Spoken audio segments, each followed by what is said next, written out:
Many nations around the world wish they could find themselves swimming in a sea of natural resources that they could exploit to solve most of their financial problems. But not Serbia. Serbia not only doesn't want it, but is currently fighting against it. For some context, Serbia is a small nation located on the Balkan Peninsula that in 2004 found gigantic lithium reserves on its territory near the western city of Loznica, which its population doesn't want to exploit. Lithium is a metal which is crucial for our modern lives. It is used in our smartphones, laptops, electric cars, all kinds of batteries, and even in vapes, which makes it extremely valuable to mine. The electric cars are the big ticket item here, since the projected demand for them is only expected to increase as various globalist organizations push for electric car mandates. In this world which is facing only increasing demand for lithium, Serbia has found enough ore to supply the entire European Union with 90% of its lithium needs. The Yadar mine, which is the deepest deposit in question, is estimated to contain 118 million tons of ore, which can be exploited. Serbia, however, has been conflicted about it for a while, with more internal tensions flaring up recently in regards to the lithium question. While the Serbian government wishes to exploit these massive reserves for profit and hopes they would catapult Serbia from a mediocre Balkan economy into one of the wealthy nations of Europe, the opposition parties, and more importantly, many Serbian citizens, aggressively oppose the idea. Why could this be? There are many reasons for this. Firstly, many feel like exploiting this lithium field will not actually make Serbia rich, and even if it is extremely profitable, it will be used to line the pockets of the few instead of improving the lives of the people of Serbia. It is no secret that natural resources aren't a secured ticket to wealth, and in some cases may even be a curse, making a country's situation even worse than before. The most famous example of natural resource wealth going wrong is certainly Venezuela, whose newfound oil wealth was so mismanaged and poorly exploited that the nation ended up losing 80% of its GDP in less than a decade. This is due to a combination of terrible socialist policies, corruption, and severe brain drain affecting Venezuela, as well as other more complex factors, which we will definitely have to get into in a different video. Make sure to subscribe so you don't miss out when that video comes out. Anyways, back to Serbia. Many people of Serbia see their own government as extremely corrupt and feel like this exploitation would only line the pockets of the rich company executives and politicians with no regard for the common people, or even worse, have Serbia end up sharing Venezuela's fate. In terms of sheer potential, it is undeniable that extracting lithium would bring immense wealth to Serbia, with Serbia's mining and energy minister Dubravka Hadanovic saying that the mine has potential to single-handedly boost Serbia's GDP by 16%, which would be amazing. Estimates like those can be fairly accurate because, as we have already stated, the process is meant to supply over 90% of the EU's lithium needs, and while we cannot know the exact details, the question of price certainly came up and was discussed in meetings between officials behind closed doors, so if somebody does know, it is probably the mining and energy minister. Since this project is sponsored by the EU, it will certainly bring the EU and Serbia closer together if it is realized successfully, which will mean an easier entry for Serbia into the EU and eventually NATO. Though this is a very controversial question in Serbia itself, with many people wanting nothing to do with either organization.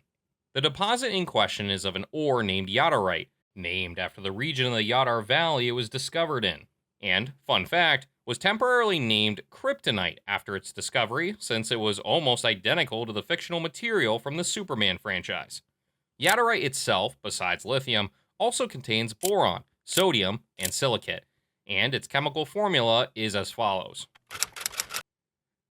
This ore can only be found in Serbia and nowhere else in the world, and is expected to be quite a good source of lithium for industrial purposes, which, along with its availability and geographical closeness to Europe, makes it ideal for EU's needs. It is thus no wonder that Germany and the EU are pushing for Serbia to exploit this resource. After the Balkan Wars of the 1990s, a British-Australian mining giant, Rio Tinto, began digging exploratory wells in the Yadar Valley where the Yadarite was discovered, and they confirmed that the deposit is indeed one of Europe's largest.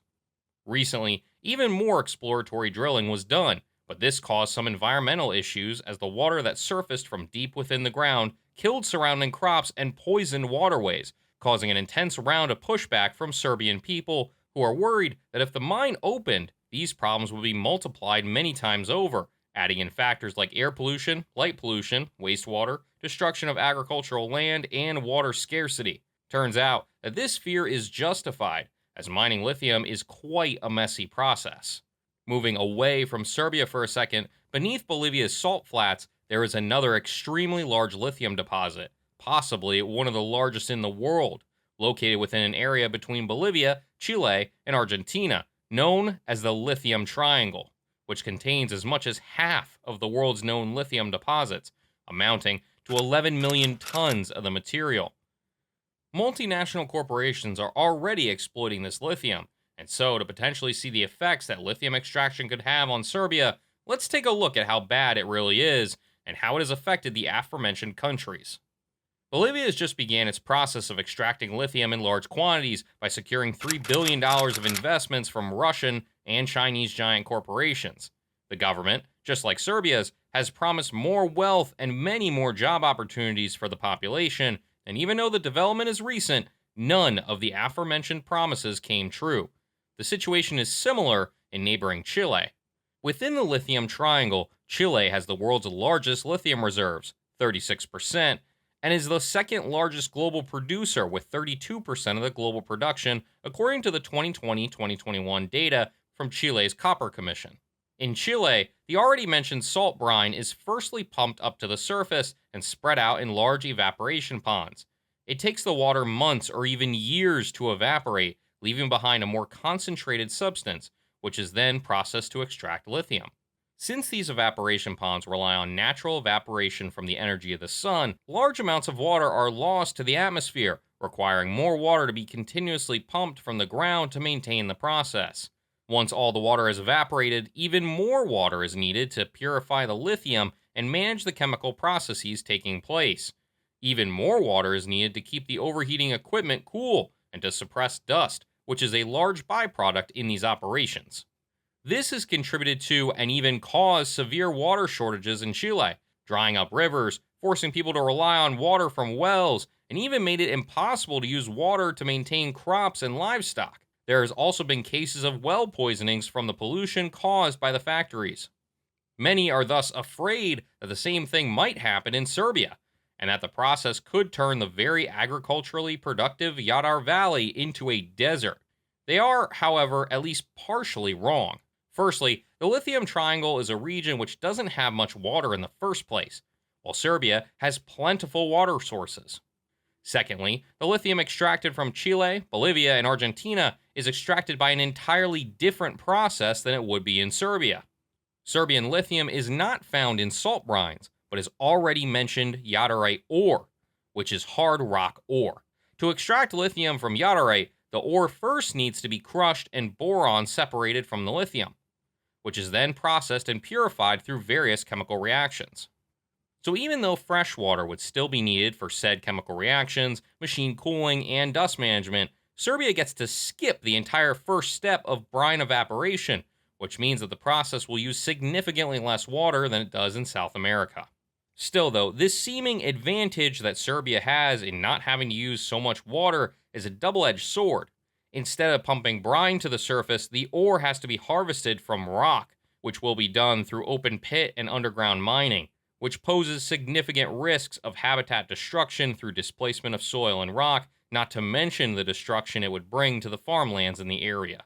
A much more serious concern for Serbia should be that of the potential waste products as well as potential poisoning of the Jadar Valley's groundwater, which could be devastating for the local population as well as the local flora and fauna. Another risk is posed by tailings left behind as waste products from the process, which are also increasingly dangerous for the environment if not managed properly. In addition, accidental chemical spills could damage the soil and destroy vegetation growth for decades into the future. Another potential way mining could pollute the surrounding area is through air pollution. The process would raise large amounts of dust, which could lower air quality in the surrounding area. Purifying lithium ore also produces emissions such as sulfur dioxide and various nitrogen oxides, which can cause acid rain. hurting the entire surrounding ecosystem and even other parts of Serbia, and even potentially the neighboring Bosnia and Herzegovina. Moving away from pollution, there are yet even more risks. Large scale mining operations have often overlooked side effects of changing the hydrological patterns of the region. Since mining is disrupting soil and rock formations, this could change the natural flow of groundwater and even surface water. This could mean that one day a remote village could simply run out of water as the springs or wells that used to provide them with water suddenly run dry, leaving the villages to fend for themselves and creating a potential humanitarian crisis. Likewise, natural drainage patterns can be disrupted, leaving the region more vulnerable to severe flooding, which is known to hit the wider region from time to time, such as in 2014 when over 1.6 million people were affected by severe flooding in Bosnia and Serbia, including this exact region. And not to mention the effect that this operation would have on the locals, many of which would lose their ability to feed their families through agriculture or animal husbandry, forcing them to emigrate elsewhere. Rio Tinto promised full transparency and guaranteed environmental safety, but many were not persuaded, as Rio Tinto has a history of corruption and shady business deals, even having caused a bloody civil war in Papua New Guinea through their activities, which is definitely a mind-blowing story for another video. Initially, the project was stalled and stopped by weeks of mass protests back in January of 2022. But even so, Rio Tinto still continued buying up land in the region, not being discouraged. Enobat, another foreign company partially owned by Rio Tinto, has also started construction of a battery factory in Serbia, leading everybody to wonder whether the project has really been stopped, or if that was just for show. Recently, however, all suspicions were confirmed when the government made a complete U-turn on the issue following a court decision last month that said the order to revoke permits awarded to Rio Tinto was, quote, not in line with the Constitution and the law.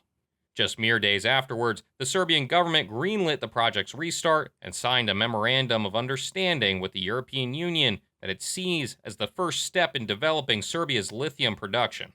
To mitigate the severe pushback the project has received, the Serbian government has promised that it would adhere to the strict European Union environmental standards, even though Serbia is not a member of the European Union.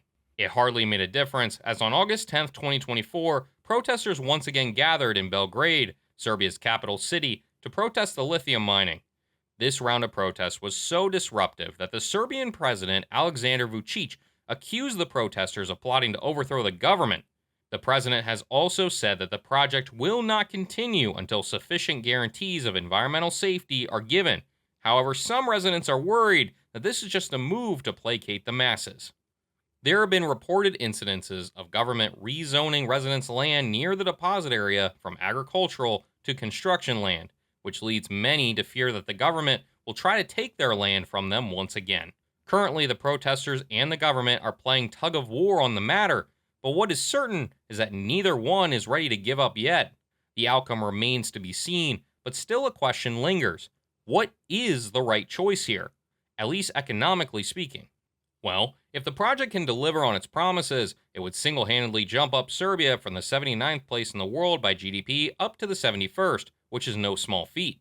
It would certainly mean a better life for the average person, not just through the additional wealth circulating in the economy, but also through jobs that would be created as a result, which is up to 20,000 jobs by some estimates, which, needless to say, is a lot of jobs. These new jobs could help Serbia overcome its brain drain problem, where many qualified professionals in many different fields are leaving Serbia because of the lack of job prospects, and instead, they are searching for those jobs abroad, often in the European Union.